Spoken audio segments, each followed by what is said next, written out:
Actually, I forgot to mention that I do need the 10th canto.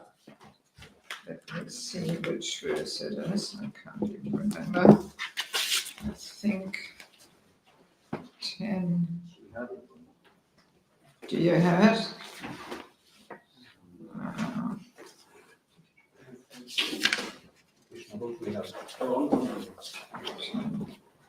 10, 14, 20. Or if not, I'm sure somebody of you has it on the phone. I live without a phone, so I don't have it.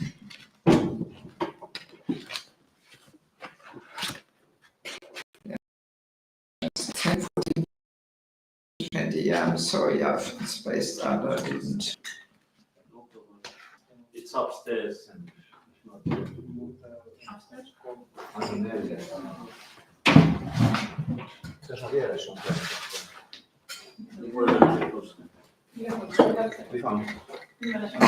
Yes, sorry, it's my fault. I should have given you a bit of warning, but I completely forgot. I was too occupied with answers. Yes, you got it. Almost the right word. Just turning one page. No. Hang on. Yeah. Yes.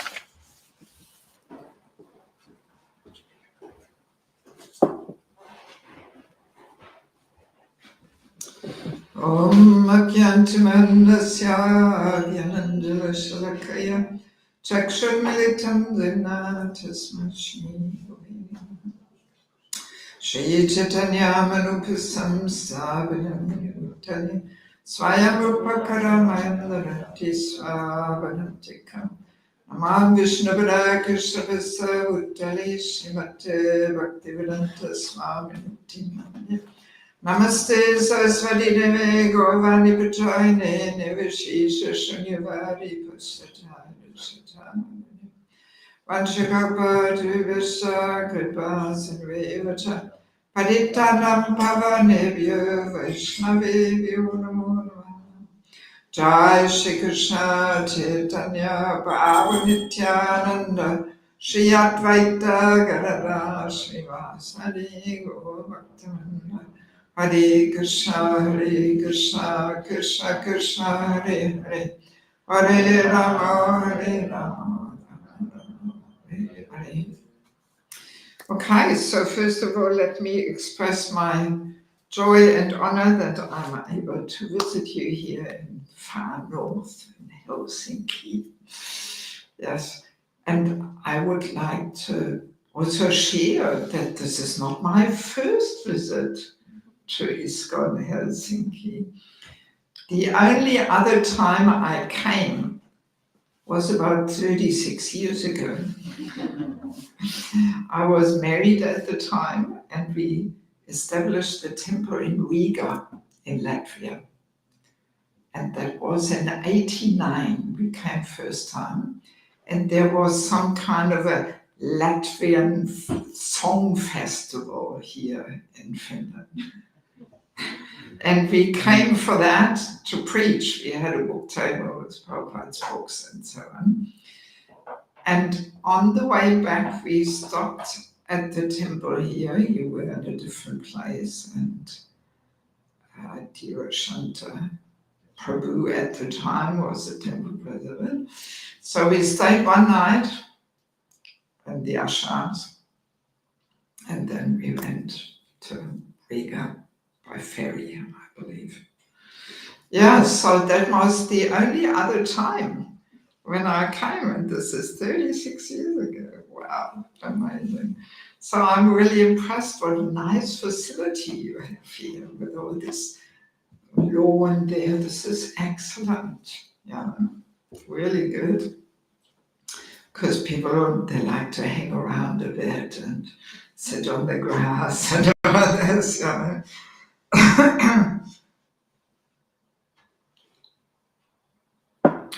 Yeah, so it's such good facility, really.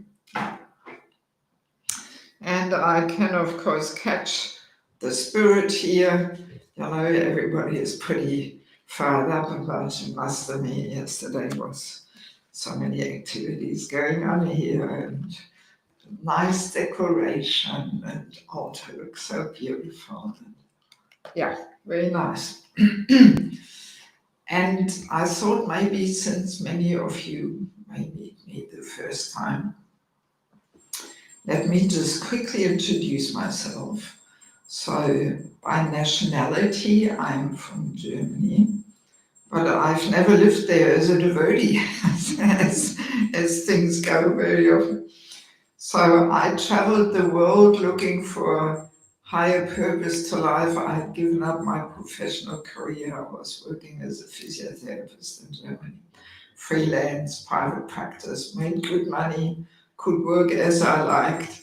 You know, for some years I had the schedule of 6 months working, 6 months traveling.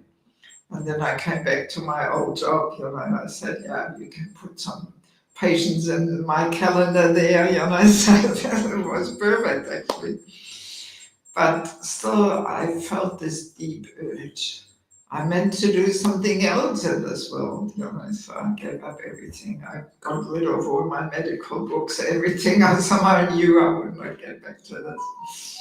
And I traveled the whole world. And then finally, after a long search and journey, I met the devotees in Australia, in Sydney.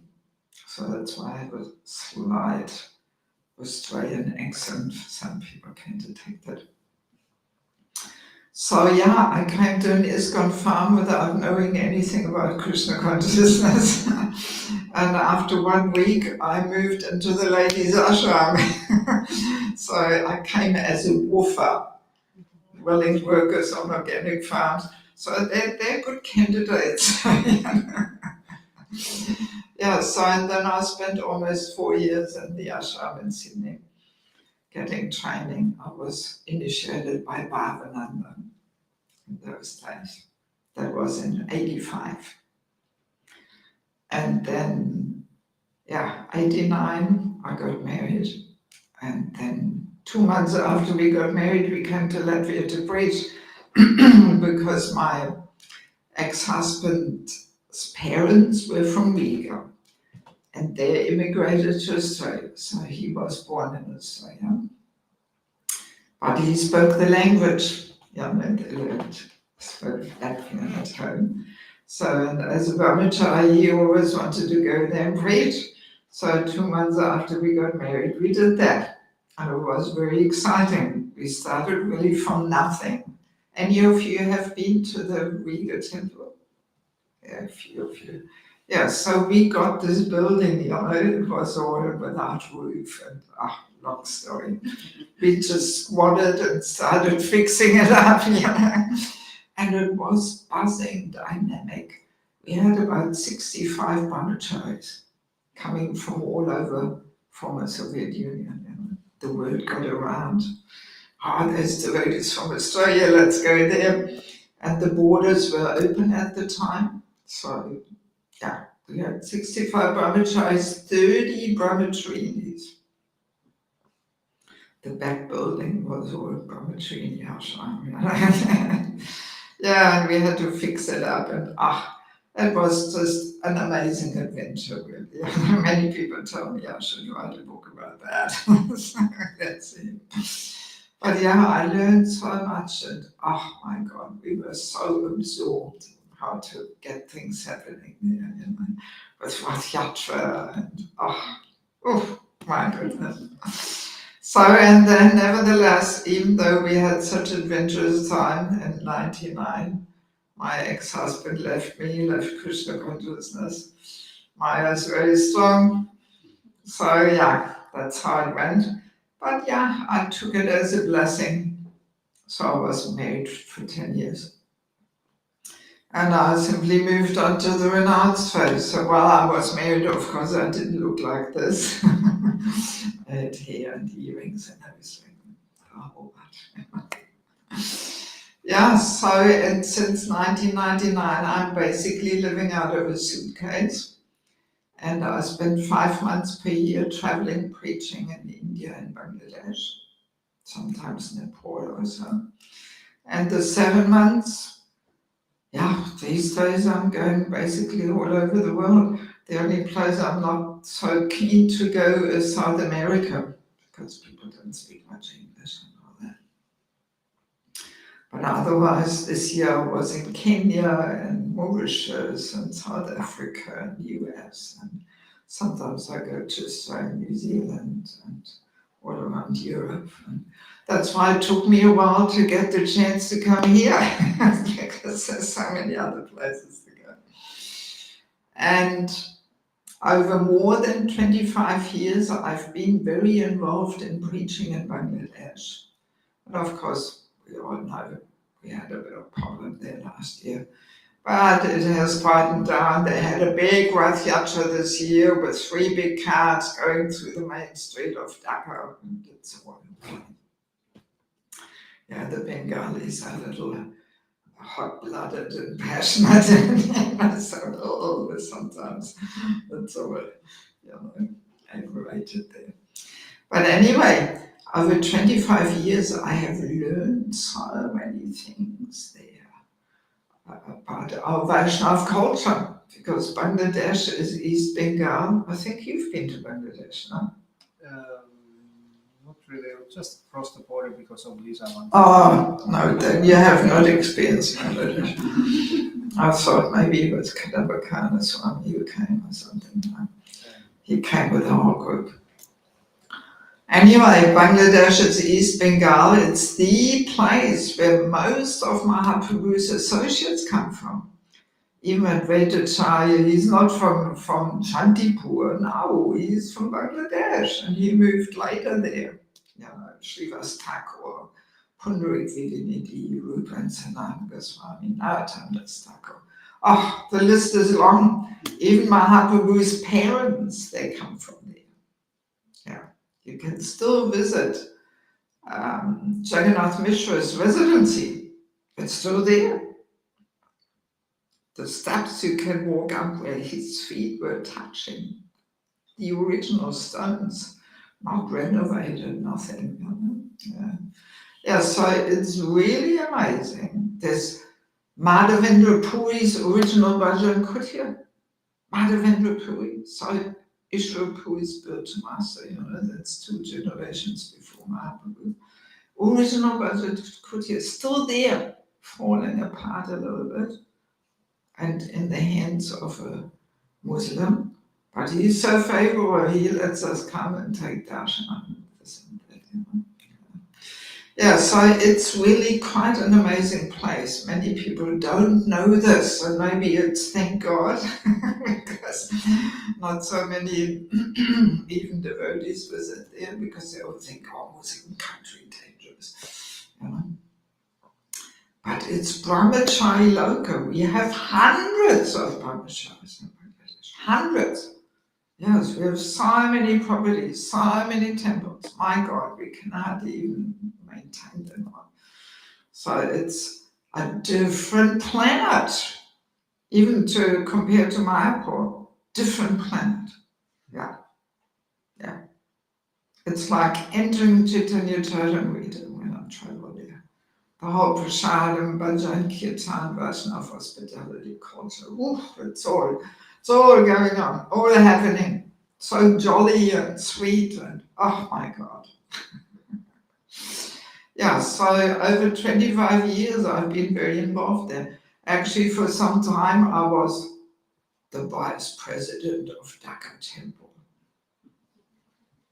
Actually, in Bangladesh, just on the power of mother, you can do so many things. I didn't need this vice temple president. Whatever mother says goes. And that's still in Bangladesh. Just the GBCs thought they had to give me some position because I was moving quite a few things there. But nobody put much attention to this vice president. Our mother, that's the way. Yeah, so I've really learned a lot of things here.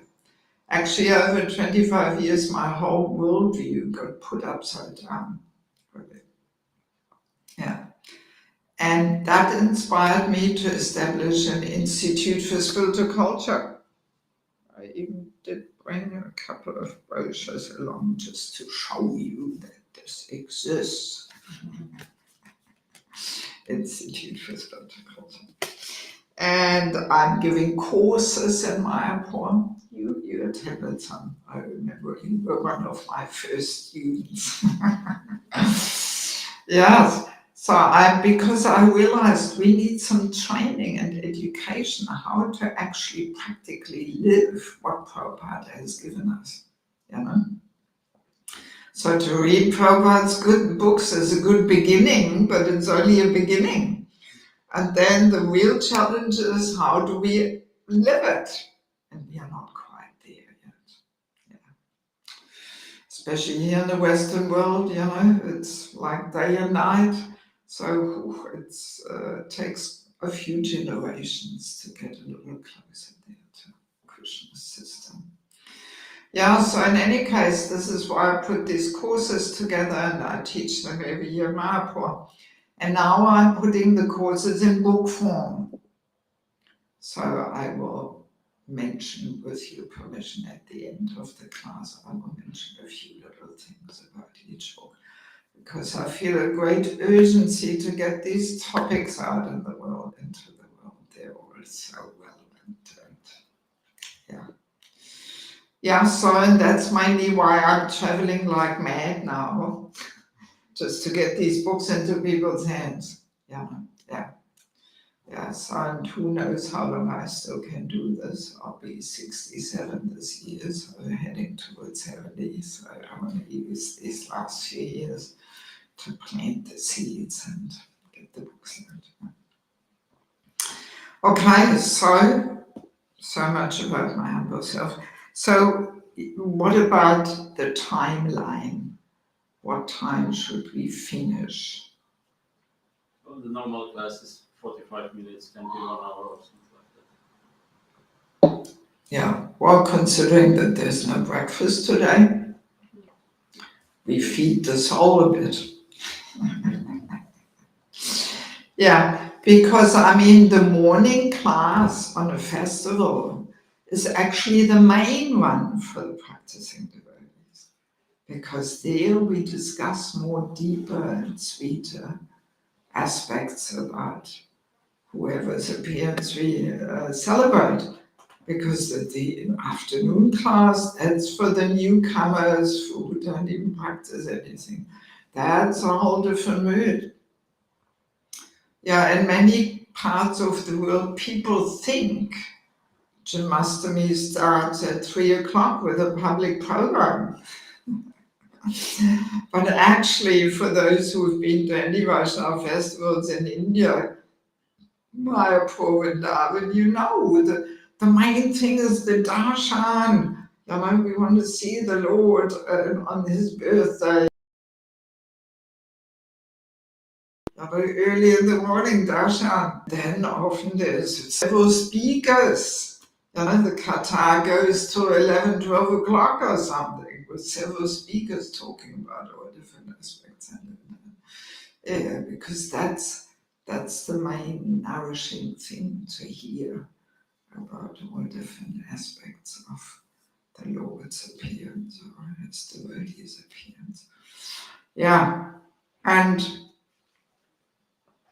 if we celebrate these festivals deeply and nicely, they are like the mother of devotion, right? Bhaktivinoda Thakur says, the mother of devotion, because they really generate devotion by getting out of our comfort zone and doing something little extra, being absorbed in service. So yesterday we could experience that, at least a good portion of the community has that spirit. And then the hearing, of course, And also let us remember that it is not a coincidence in which order these festivals are coming, right? That We can say this season started with Julian Yacha, swinging the Lord every evening for a few days. So that prepares the heart for Balaram to appear. He is personifying the service attitude, right? Yes, yes. So, and even before that, Devaki's 6 children were killed. There's a nice purport where it describes Vishwanath Chakravarti Thakur that these 6 children stand for 6 anatas. So Devaki's heart had to be purified by killing these 6 anatas, and that gives room for Balaram, the service attitude, to take birth, right? Yeah. And then when the service attitude has taken birth, that gives room to Krishna, meaning bhakti, appearing. And then it continues with Srimati Radharani, getting more and more confidential. You know, in many places. Oh, let's not forget tomorrow, Prabhupada's appearance. This is my very favorite festival out of all festivals. Prabhupada's appearance is the most important, you know, because what would we know about Krishna and his associates if it wasn't for Prabhupada? Yes. Oh, such an important day tomorrow. And that it comes on Nandotsava, you know, Nanda Maharaj's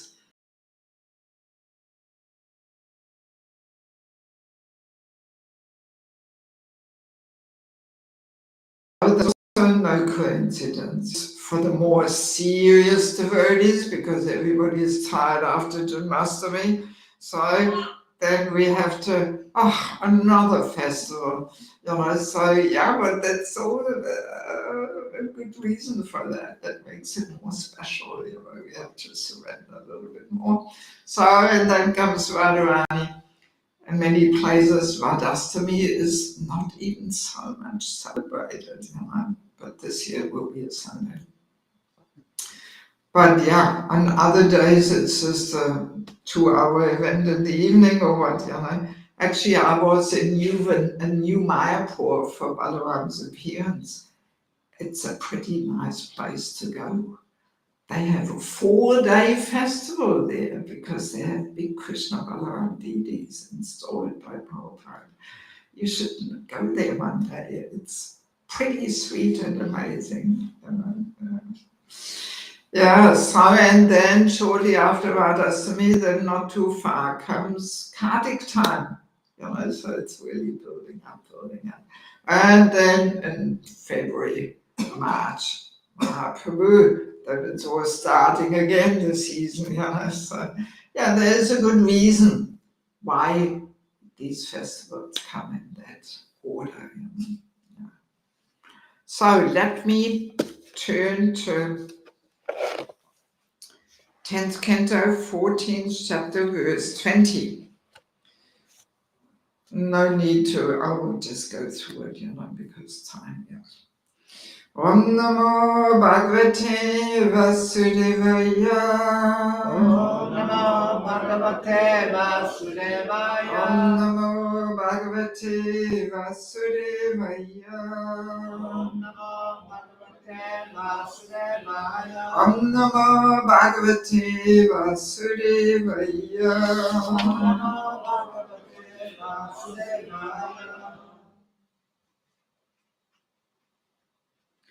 Surashishvisha Tataiva Nishiva Api Tyakshuyadas Vapiti Janasya Tanmasatam Dumadini Grahaya Pavo Vidatta Sadanugrahaya Cha. I'll skip the word for word translation. O Lord, O Supreme Creator and Master, you have no material birth, yet to defeat the false pride of the faithless demons, and show your mercy to your saintly devotees. You take birth among the demigods, sages, human beings, animals, and even the aquatics. Purport. That's not Prabhupada anymore, right? 10th canto, 14th chapter. Among the demigods, Lord Krishna appears in such forms as Vamanadev, among the sages as Parshuram, among human beings as Lord Krishna himself, and as Lord Ramchandra, and among animals as the boar incarnation. Lord Krishna appears among the aquatics as Matsya, the gigantic fish. Indeed, the plenary expansions of the Supreme Personality of Godhead are innumerable, as the Lord relentlessly comes down within the universes to smash the false pride of the atheists and show mercy to the saintly devotees. In another sense, the Lord never appears, since he exists eternally. His appearance is like that of the sun, which is always present in the sky, but which periodically appears to our vision. Yeah, so that's a nice introductory verse to the class, just to set the mood of Janmashtami, Krishna appearing again and again. But once in the day of Brahma, he comes as Krishna, right? In each and every universe. And that's every 8,640 million solar years. So actually that he appeared around 5,000 years ago is pretty recent, right? Considering 8,640 million years. What's 5,000? Nothing. Yeah. We may think, oh, it's so long ago, but no, it's actually not so long ago at all. And that's why we can still visit all these nice places in Vrindavan where Krishna performed his pastimes. This may get more and more covered over, most likely. Yeah. Yes. So, and this person in Vrindavan, cowherd boy, he is the source of everything. Quite amazing, actually. So his appearance establishes his real original form, because people are wondering, what does God look like? What does he do? What does he like to do? And yes, and most people have no clue. But here he comes as a cowboy in the original form, and that gives the answer to all imagination what God looks like. And it's such a beautiful answer, rather than Christianity, God is an old man with a long beard and all that.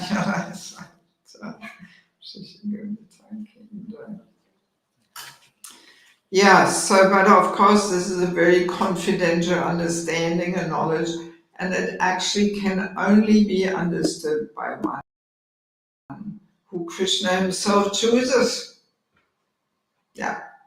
We can't force ourselves into transcendental realization. And yes, Bhaktyamama Vijanati, he is attracted by our service mood. That's why the service mood, that selfless mood of sacrifice in service, is so important to cultivate, because that attracts Krishna's merciful glance, and then he reveals himself to such a person. So we are not armchair philosophers here or something, but and even festivals, those people who don't know the secret They just come at 3 o'clock when the public thing starts, and okay, let's hope it's entertaining and not boring.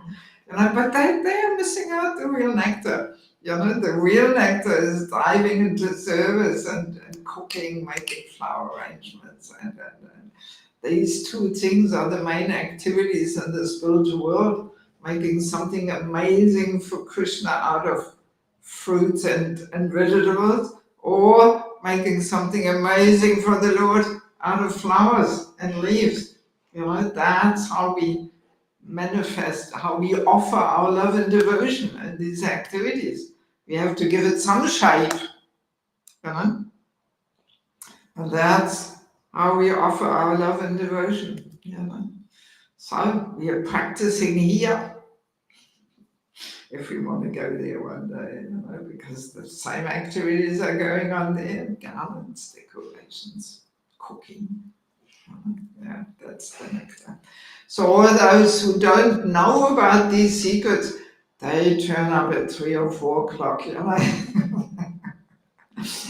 But all the others, they are diving into the nectar of service. I mean, for me, Vaishnava festivals would almost be a little boring if I would just come somewhere and talk or something, without actually rolling up my sleeves and doing something. And it's the real nectar for me. So yeah, thank you for allowing me to be a little part of the whole thing here. Yes, so, and of course, Krishna's pastimes in Vrindavan, they are the most intimate, most confidential, because as we know, there's the absence of awe and reverence, and this is only found in Raj. Already in Dwarka Madhura, there's more, more opulence and reverence there, Aishwarya mood. So that sweetness is not there as it is in Raj, where his associates don't even think about it, that he is the Supreme Personality of God, and they don't want to know about this, and they don't know, they're covered over. So yeah, that gives it the special intimacy and sweetness. And yeah, and everybody has this feeling of my Krishna, Mamatva, my Krishna. Krishna is mine. Or the gopis think like that, he's mine. And the cowherd boys, and of course Mother Yashoda and the elderly gopis. And so yeah, this my Krishna, is a very prominent thing. And also, let's remember when Lord Brahma steals the cows and the calves and the cowboys. After, when he offers prayers and apologizes, Krishna, just finish, let me go and play. This awe and reverence, prayers, apologies, not so attractive for Krishna. He just wants to have fun with his associates, like that. Yeah, there is a whole row of nice little things which I want to share with you today. Let's see how far we got. I copied them in my little verse book because I don't have much in my head. I have to have it in a verse book. So we have one very sweet statement. This is also 10th canto, 21st chapter, where it says, Srila Sanatana Goswami comments that because in Vrindavan, Krishna goes barefoot and can thus directly mark the earth with the symbols of his lotus feet, that transcendental land is even more glorious than Vaikuntha, where Vishnu wears slippers. I really like that one. That's the difference between Vrindavan and Vaikuntha. Vaikuntha, the Lord wears slippers, and therefore, unfortunate, he is not marking the earth with the symbols of his lotus feet. But Vrindavan, the Lord doesn't wear slippers, he goes barefoot. And therefore Vrindavan is so special. because you can see the Lord's footprints there, in the dust and so on. Yes. So many sweet little details we find in the Shastra. Yeah, and I mean, let's also remember no other religion offers, such elevation to actually have such intimate relationship with Krishna, to become a lover of the Lord, a parent of the Lord, a friend of the Lord. All right, this is unimaginable, in other religions.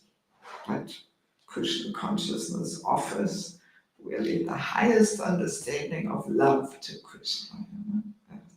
We can almost say Krishna consciousness begins where other religions end, right? Yes, yes. Because the lowest understanding and relationship with the Lord is really in awe and fear. If I don't follow the Lord's orders, He will punish me. I mean, what kind of level of love is that really? It's simply some understanding there is a higher authority there. I mean, same we have towards the police or the tax department or something. Okay, higher authority, I better follow, otherwise I get in trouble. But how much love do we have for the police department or the taxation guys? So, I mean, it's a pretty, pretty basic understanding of a loving relationship just to have fear or something. And I guess there's two ways of controlling, through fear or through love, right? Yeah, they are the two ways of controlling others. By threatening, fear, or by love, by capturing people's hearts and controlling them like that.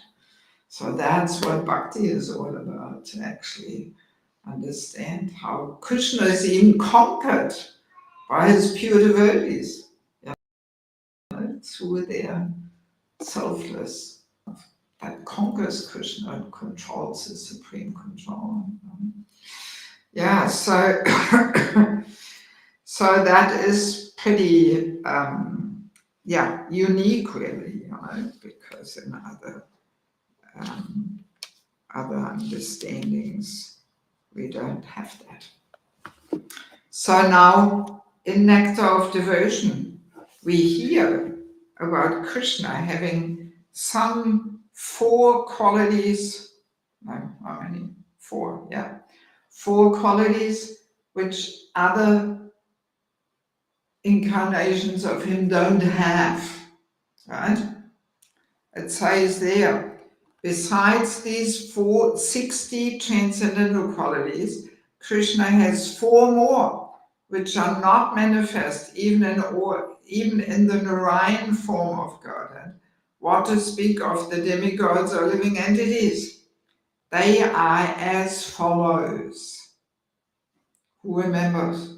What are the 4 qualities which only Krishna has? He plays flute.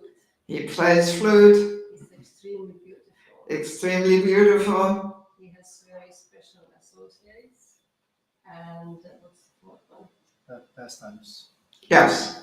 Most amazing pastimes. Yeah. I read you the original here from Nectar of Devotion. He is the performer of wonderful varieties of pastimes, especially his childhood pastimes. That's the 61st one, or the first. Second, he is surrounded by devotees endowed with wonderful love of Godhead. And the third one, he can attract all living entities all over the universes by playing on his flute. And the 4th, he has a wonderful excellence of beauty, which cannot be rivaled anywhere in the creation. Wow. So nice. Yeah, so, and I do want to share a few little drops of nectar about at least some of these 4 qualities. And I've collected over the years things in my verse book and here and so on. So let us have a look. The wonderful pastimes. Yeah, Krishna, very unique. Lifting Govardhana hill is probably one of the most famous ones, on his little finger. And yeah, it is in detail discussed during Kartik time. But I find it always so charming when we read, in which Ananda Vrindavan Thakur, in that book, that is so nicely described how the associates of Krishna have these loving dealings underneath Govardhana Hill, that they're not standing there like we stand with an umbrella, when is this rain finally stopping or something. But now they were completely absorbed, and according to their relationship, all these nice, sweet exchanges were going on. And like the elderly gopas, they thought they had to help Krishna holding up the hill with their sticks, because Krishna sometimes dropped the hill a little bit, pretending he's getting tired. So they thought, okay, we have to help him. And you often see these pictures, these paintings, where all the gopas stand and hold up the hill with the sticks and so on. Yes, and Mother Yashoda is all in anxiety because his belly is getting caved in, and she's in anxiety. He's getting hungry and weak, and he's not eating, and she's chastising him. Just see what happens if you don't follow our family tradition of worshipping Indra. There you go. Here you have your problem, and so there's some, and the gopis, of course, with loving glances, they drink in the beauty of the Lord, and so yeah, so sweet and amazing, really, and of course Krishna killing so many demons, and then the Damodar pastime, which we remember for a whole month in Kartik, quite unique. For a whole month we remember that pastime and offer a lamp every evening and discuss the Damodar Leela. And like in India, in some areas, they have this Damodar program marathon that they do as many Damodar programs in people's homes. You probably could do this too here, especially with the Indian people, the 3,500 Indian people who are going to come together.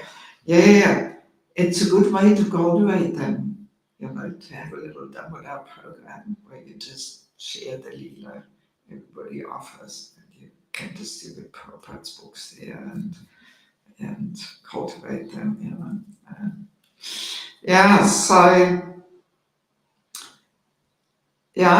and this Damodar Leela also gives this important instruction, the 2 fingers, which the rope is always short, one finger our endeavors and the second one Krishna's mercy.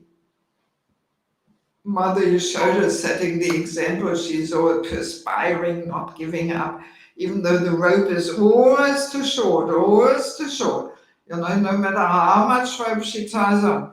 So she could have easily said, looks like my son is some mystic yogi, no use to even try, always too short. But no, she didn't give up, we probably would have given up immediately, realizing, this is just a joke here, I'm not gonna be fooled here, So, but she didn't give up, she endeavored, and that attracts Krishna's mercy. Yes. So many nice pastimes,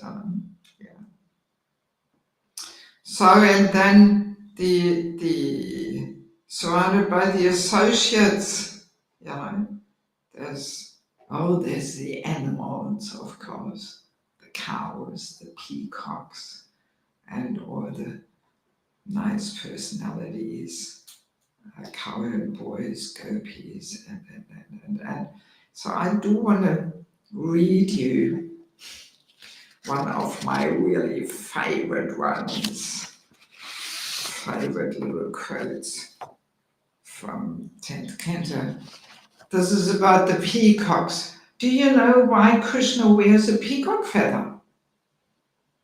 Anybody knows? Well, now you're gonna hear.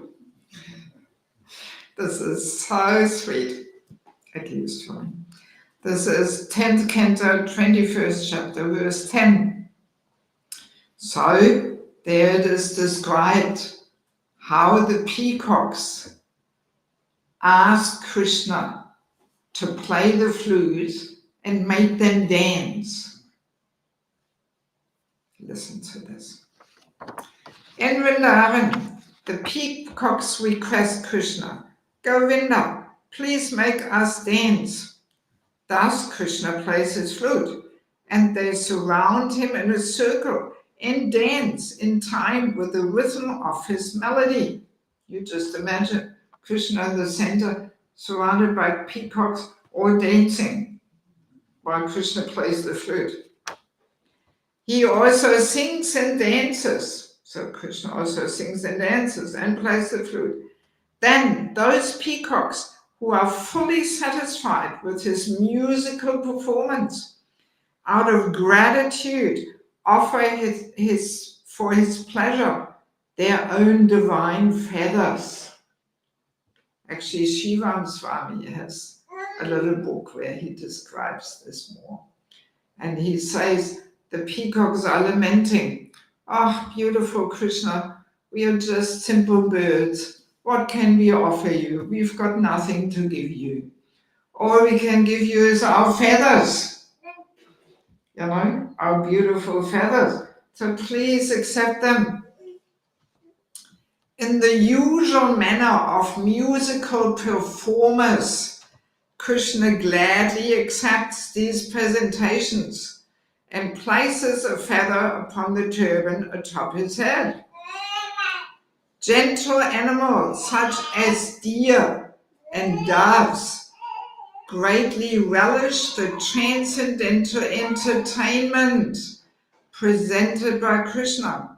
And to get a good view, listen to this, you know? So I read it again. Gentle animals such as deer and doves greatly relish the transcendental entertainment presented by Krishna.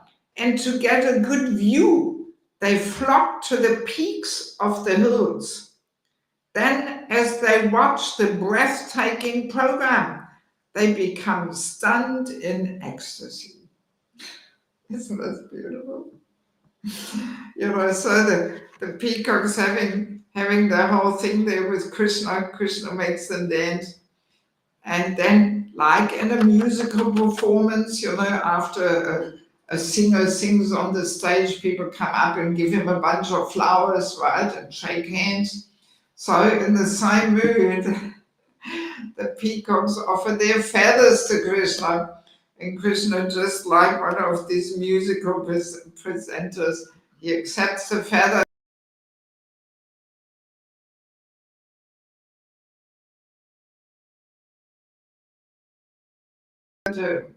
Because of that story. And the other animals, they want to see the whole thing better. So to get a better view, they go up the hills, you know, and they look down on the arena where it's all happening. You know. So you can just imagine the hills around and all the animals are watching up there, you know, like in the opera house, you know, it's the seats are going up, so you have a good view there. So they have their little opera house there in the forest, you know. And Krishna does his performance. So beautiful. Yes. So, and of course, there's so many other beautiful exchanges, you know, we can't get too much into it. Don't have unlimited time. But then, yes, Krishna being attracted, Krishna attracting all the living entities with his flute playing. There I also want to share a few little things about Krishna and his flute. Here, this is 10th canto, 29th chapter, verse 4.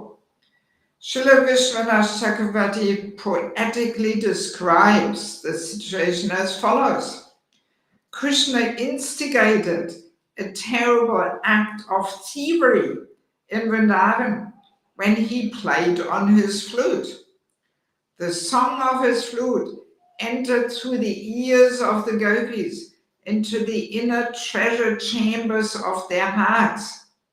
That wonderful music stole all their most valuable possessions, their sobriety, their shyness, their fear and discrimination, along with their very minds.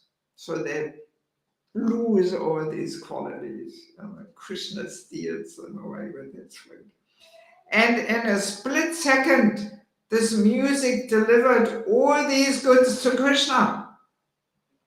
Now, each gopi wants to beg the Lord to return her personal property. Each beautiful young girl was thinking, I have to capture that great thief.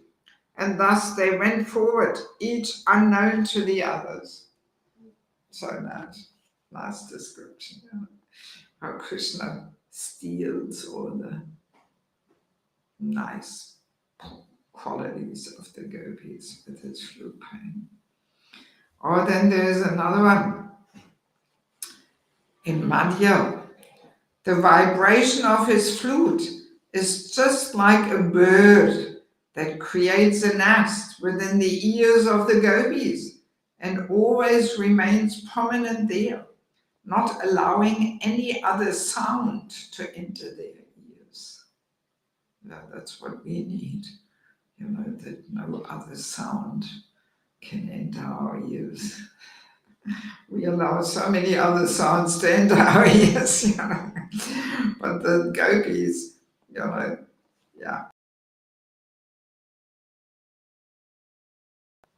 Of his flute that creates a nest within the ears of the gopis and always remains prominent there. Indeed, the gopis cannot hear anything else, nor are they able to concentrate on anything else, not even to reply. Such are the effects of the vibration of Lord Krishna's flute. God, when will the day come when it will have the effect on us? That we cannot hear anything else except Krishna's flute or katar. Yes, so many nice things. Let me see, I have a few more about Krishna still playing the flute. I think it is somewhere here. Yeah. This is just from Mahanidhi Swami's book, Appreciating Vrindavana, which is simply a collection of all different quotes from the Shastra. There is the 8 noteworthy effects of the flute.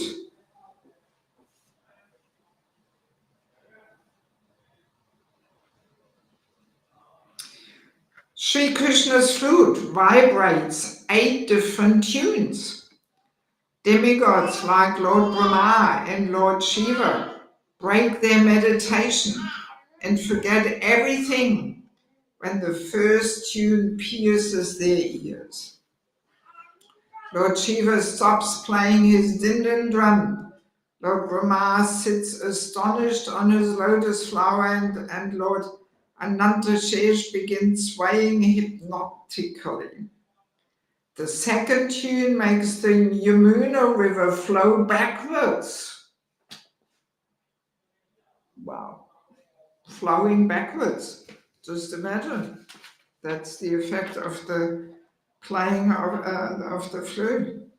The moon stops moving upon hearing the third tune. Cows run up to Krishna and stand motionless with upraised ears to drink the nectar of the fourth tune. Confirmed, you're moving like a cow. The fifth note brings the gopis madly running, eager for Krishna's loving association. The sixth tune creates autumn, replete with rich foliage, blossoms and fruits. Stones melt when caressed by this note. Wow, have you ever seen stones melting? Here in Scandinavia, we would have quite a few rocks to melt. So just imagine they're all melting when they hear Krishna's flute playing. The seventh note instantly ushers in all 6 seasons.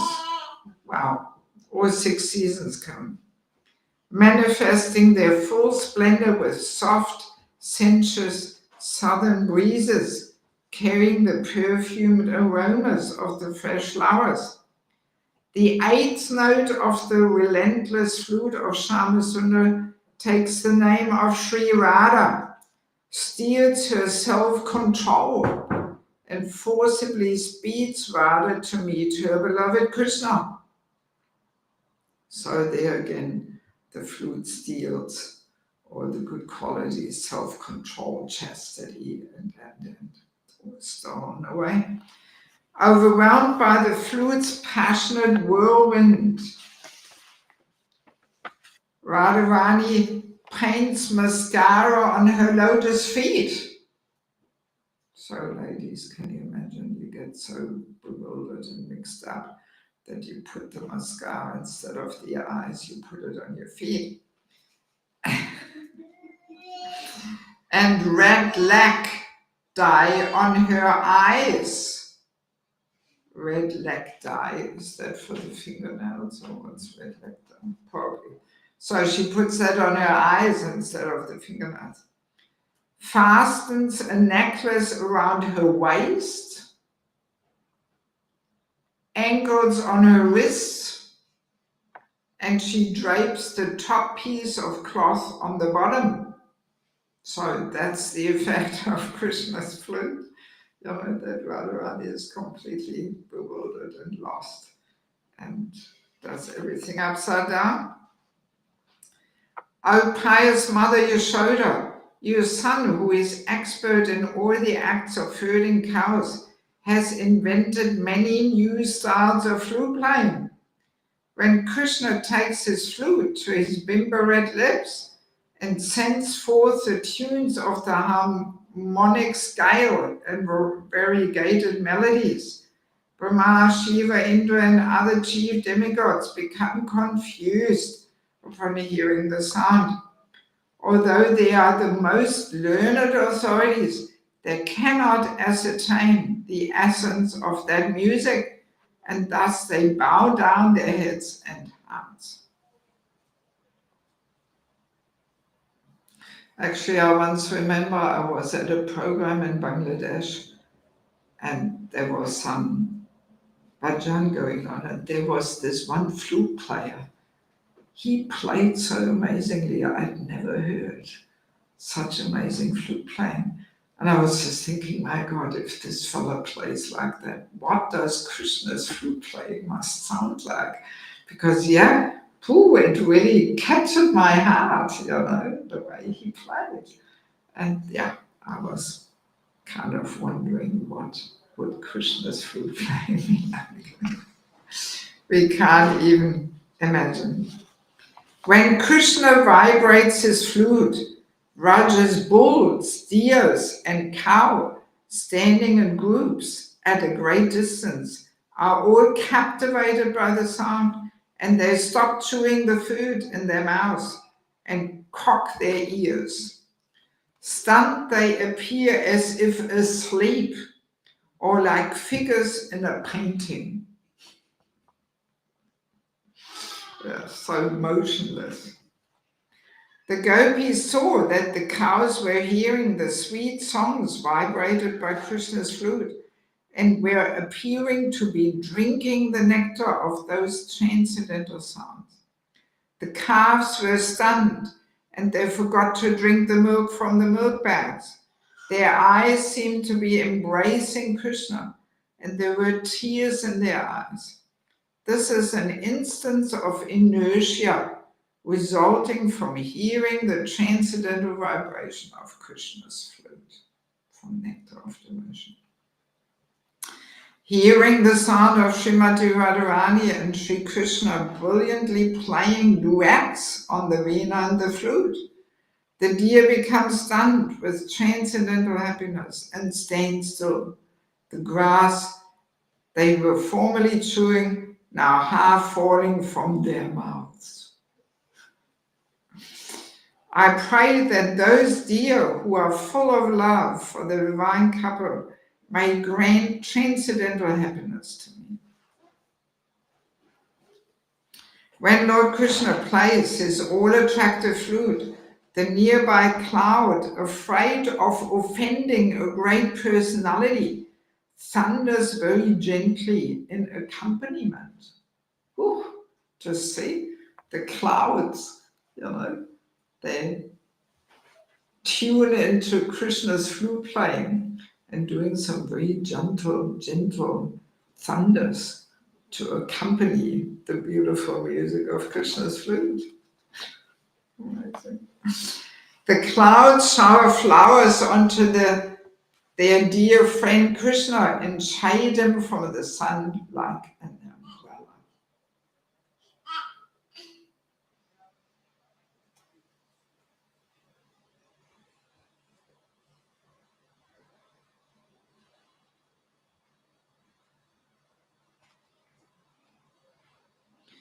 The flute playing especially enters Goloka Vrindavan Dham and attracts the minds of the young damsels of Rajabhumi, bringing them forcibly to where Krishna is present. The vibration of Krishna's flute is very aggressive and it breaks the vows of all chaste women. Yeah, well, these days the vows of the women are already broken anyway, but not by Krishna's flute playing, by Kali Yuga's degradation. The vibration of Krishna's flute slackens the knots of their underwear, even in front of their husbands. Thus the gopis are forced to abandon their household duties and come before Krishna. In this way, all social etiquette, shame, and fear are vanquished. The vibration of Krishna's flute causes all women to dance. Yes. Yeah, I mean, when we hear this, we don't realize, in those days, a woman would be, ostracized. She would be rejected from human society if she would go out at night and meet a lover there in the forest, So here, these days, people may think, oh yeah, I've been doing this once too, that I had a lover and was meeting him. So now Kali Yuga, all this stuff is, every day in people's lives. But in those days, nobody would have dared, to cross these social etiquettes, and there was so much shame there and fear of being rejected and all that. So it was a whole different scenario. And I mean, in Bangladesh, I have seen, especially 25 years ago when I started preaching there, that there the women have an amazing chastity, which I have not seen anywhere else. And that's where I realized, why Prabhupada says that chastity makes a woman beautiful. Only in Bangladesh I understood this, because that's, I think, the only place where you actually meet, where you can see women who have this deep chastity ingrained into their hearts. Yes, you cannot find this anywhere in the world.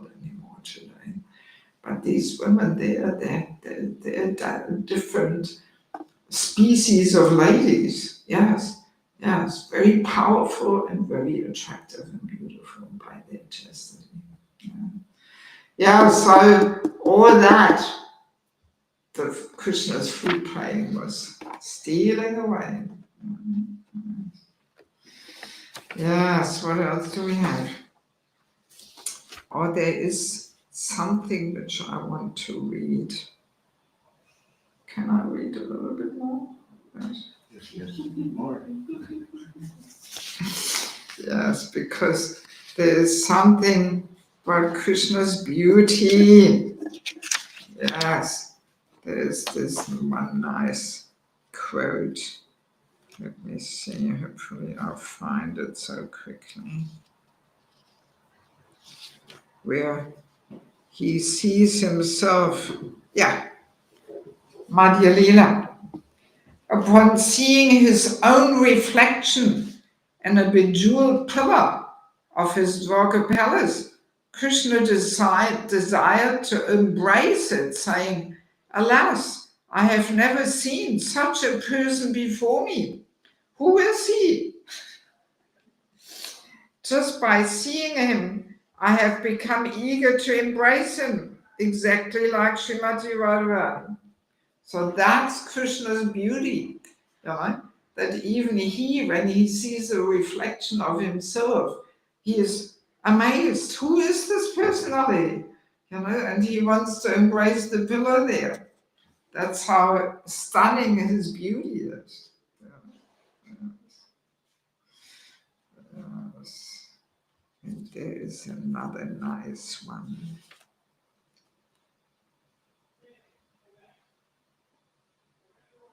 Here, also Angelina. O beautiful faced one, who is this creative person standing before us with the sharp chisels of his loving glances? He is splitting the hard stones of many women's devotion to their husbands. So nice and poetic, with a chisel, what we use in woodwork, that thing to chisel things away. With the sharp chisel of his loving glances, he is splitting the hard stones of many women's devotion to their husbands. And with the luster of his body surpassing the brilliance of countless emeralds, he is simultaneously constructing private meeting places for his pastimes. Wow. So amazing. So beautiful. That's Krishna's beauty. And we have,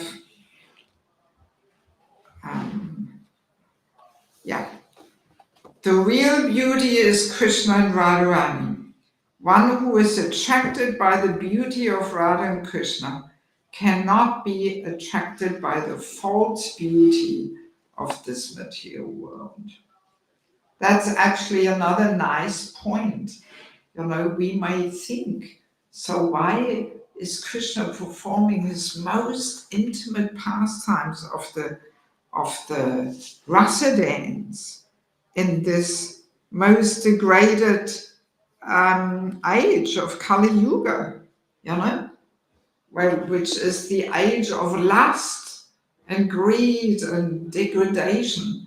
But in that, just the beginning of it, Krishna comes to perform the Rasa Leela. There is a nice description on that. Also 10th Canto 33 chapter. Qualitatively, the Lord's spiritual loving pastimes are the diametric opposite of materialistic affairs. So much so that simply by hearing about the Lord's pastimes, a devotee conquers sex desire. By reading pornographic literature or hearing about material romance, we certainly do not conquer sex desire, but rather increase our lust.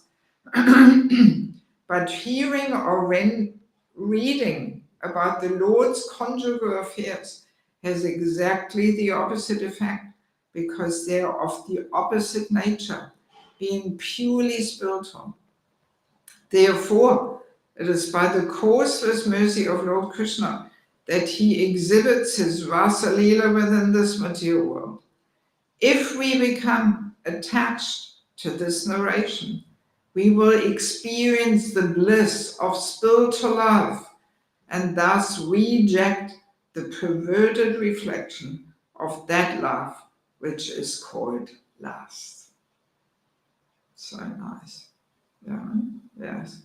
So especially, and this is also why Prabhupada especially actually installed Radha Krishna deities. Right?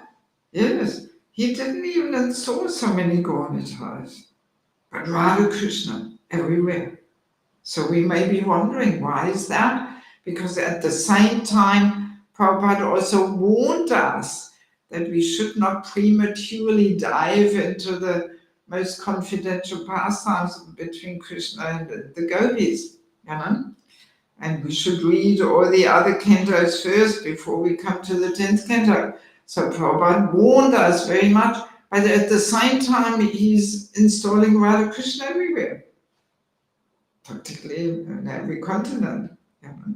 Australia has quite a few sets installed by Prabhupada.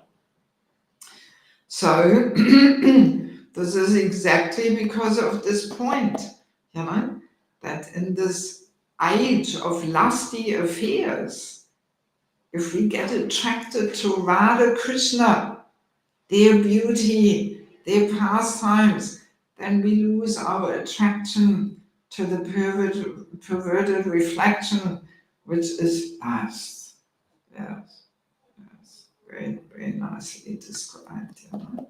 So that's why Krishna performs these most intimate pastimes. You know? And that's why Prabhupada installed everywhere Radha Krishna. You know? Yeah.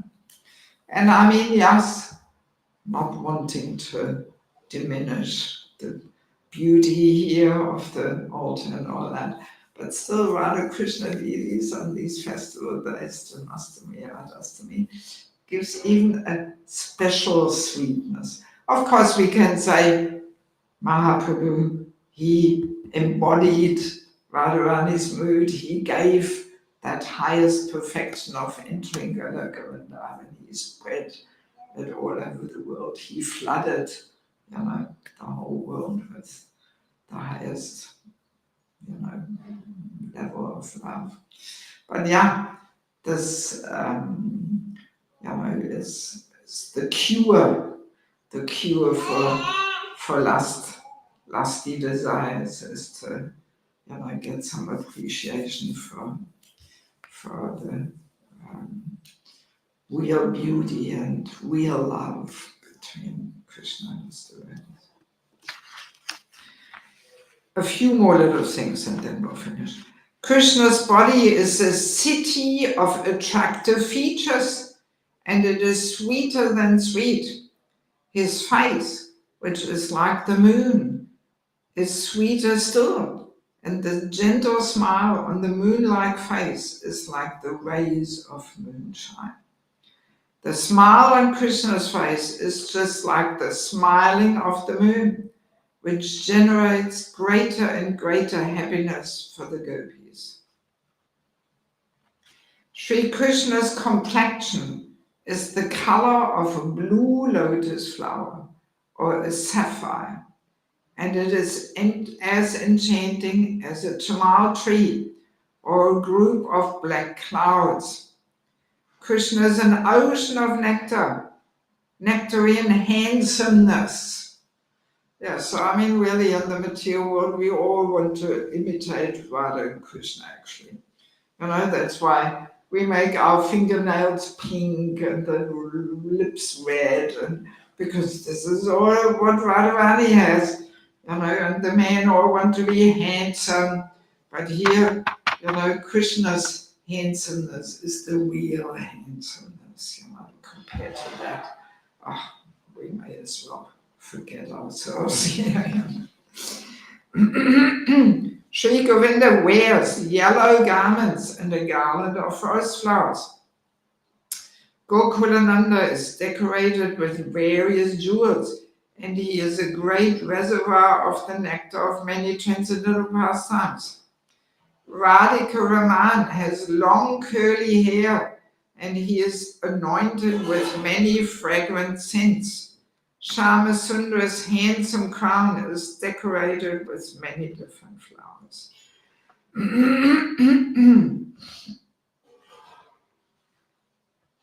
Sri Krishna wears a locket on his chest containing a picture of Sri Radha.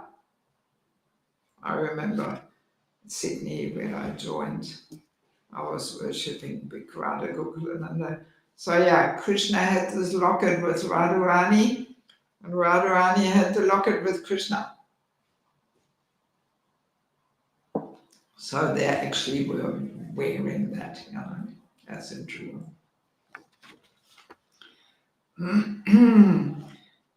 There's one nice. Where is it?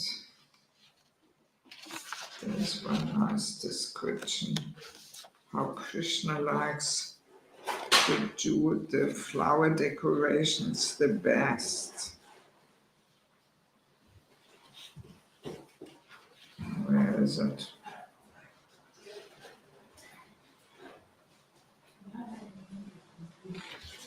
Can't find it. Oh, here. Now I got it.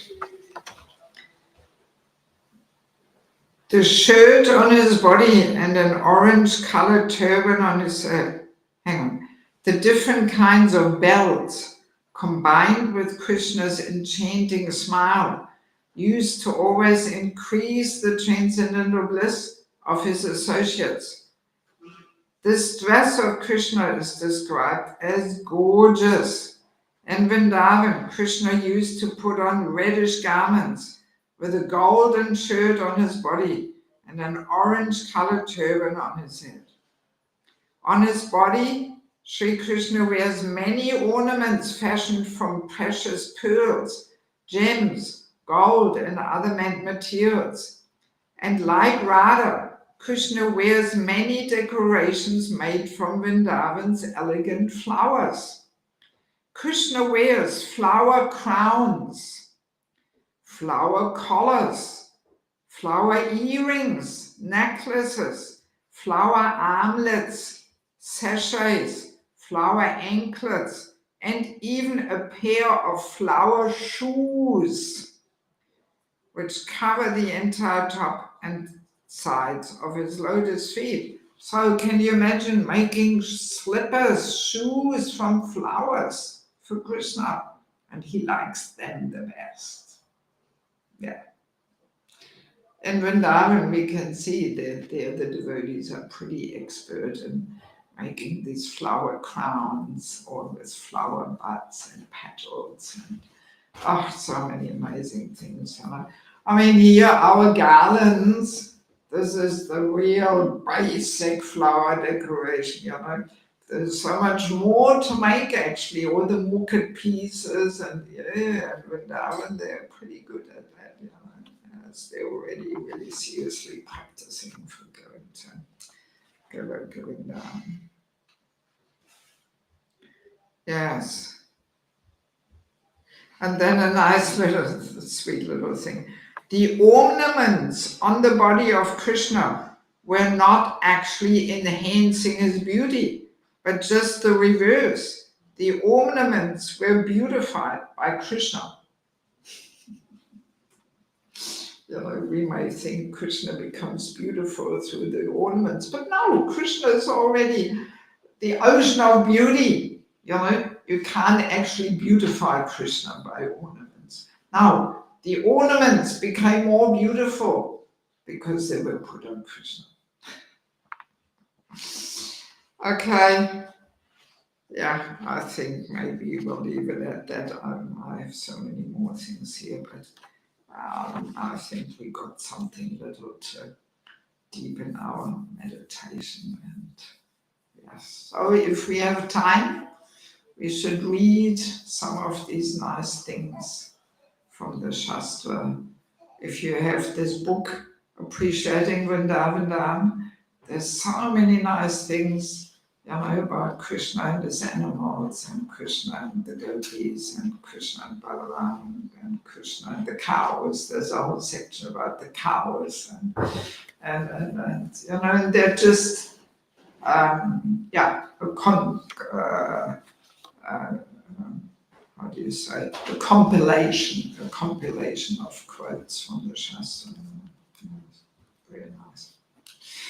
All right, well, maybe with your permission, let me just say a few little words about these books I published. Just a few little words, even though there's not so many people here. Spiritual Culture, Krishna's Divine System.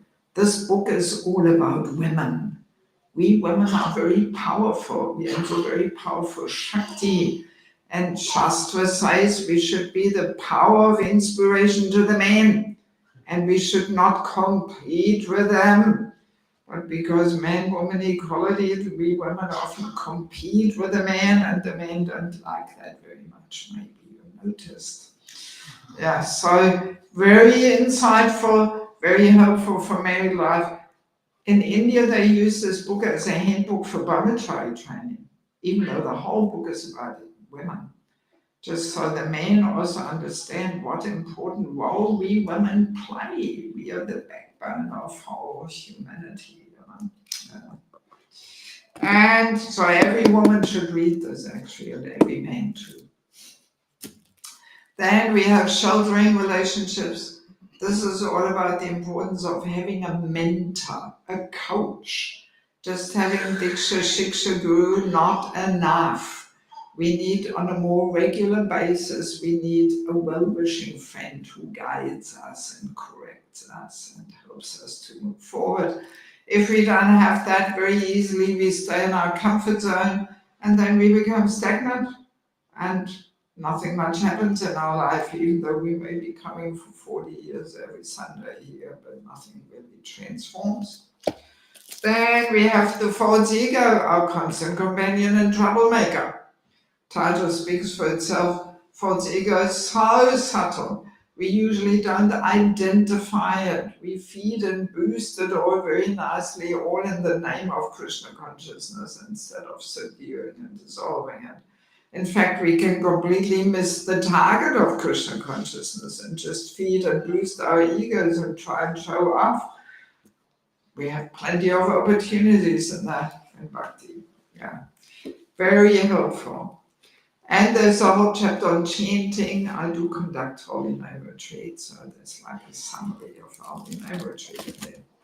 Then we have entering the Grihastha ashram. This is like a handbook for matchmaking. Yeah, we need a bit of help with this. We have such a high divorce rate, and it often is connected that people are not compatible. So there's a whole list of 200 topics which two people should discuss with a cool head to see, are we on the same page? Do we really fit? Do we have same goals and moods and tastes? And very important for all those who are not married yet, or for those who want to help others find a matching partner. Actually, every community should have a matchmaking committee. And no matter where I go in the world, there's so many devotees who would love to get married, and nobody helps them. And this is a big problem. It's one of the main aspects of devotee care, actually. Yeah. Then we have family life as an ashram, secrets of success. How to create this culture of bhakti in our home. Many married devotees' home life, we cannot really call it an ashram, a place suitable for cultivating bhakti. And often we don't take any training. We just get married and, and we don't know. So there's a lot of practical things, all based on Prabhupada's books. And there's a whole chapter on physical intimacy in marriage, What does it mean, no illicit sex life in marriage? There's a bit of confusion over this. I did some research. I came across interesting episodes and instructions from Prabhupada, which hardly anybody knows.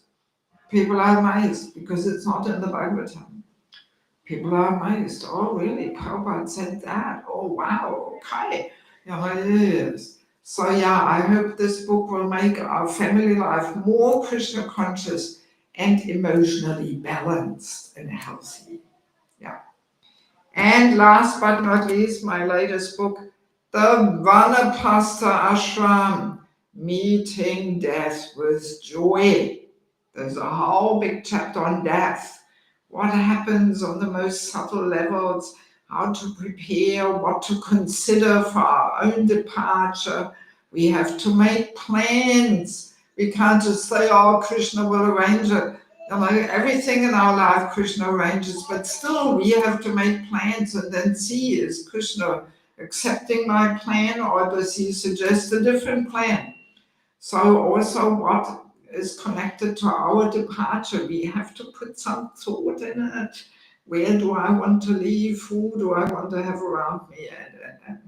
And there's also a whole chapter on accompanying others. Very important. Our parents leave, senior devotees leave. We have to educate ourselves how to give that support. I've accompanied quite a few persons, my own parents also. I flew back, I parked all my preaching, flew back, I kept them at home, I took care of them. I helped them to focus. Both my parents had an amazing departure. Yeah, even though they were not chanting Hare Krishna regularly, but they had an amazing departure.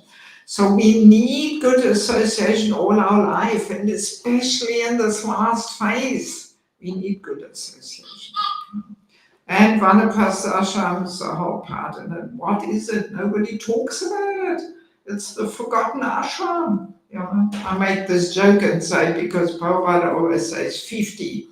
When we are 50, we should think of Vanapasta. I'm saying now ISKCON is 50. So let's, accept the Vanapasta Ashram here in ISKCON. Yeah, very practical. All my books are the practical application of how to live what Prabhupada tells us in the Bhagavatam. So if any of you would like to get some books, they're 15 euros each. You can pay cash or PayPal or bank transfer or whatever. Of course, my stock of books is limited, so let's hope those of you who would want to get them, best to get them while I have them. Or else I can send another box. Okay, thank you so much for your kind attention. Srila Prabhupada ki. Janmastami Mahotsava ki. Samaveda Bhaktivinoda ki. Gaura Premanandi. Mataji.